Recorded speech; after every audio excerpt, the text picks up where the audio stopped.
పూర్వం ఒక చిన్న గ్రామంలో రాము అనే బాలుడుండేవాడు.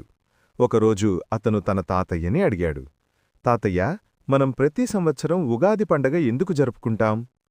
తాతయ్య చిరునవ్వు చిందించి ఇలా కథ చెప్పడం ప్రారంభించాడు.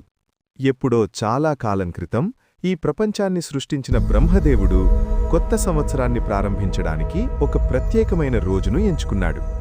అదే రోజు చైత్రమాస శుద్ధ పాడ్యమి. ఆ రోజునే ఆయన ఈ భూమిని, ఆకాశాన్ని, చెట్లు, పక్షులు, మనుషులన్నింటినీ సృష్టించడం ప్రారంభించాడు.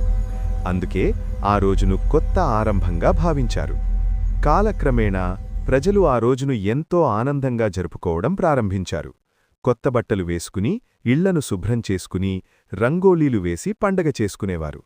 ఒకసారి రాము గ్రామంలో తీవ్రమైన కరువు వచ్చింది.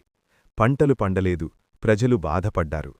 అప్పుడు గ్రామ పెద్దలు ఇలా అనుకున్నారు, మనకు కొత్త ఆశ అవసరం, కొత్త ప్రారంభం అవసరం.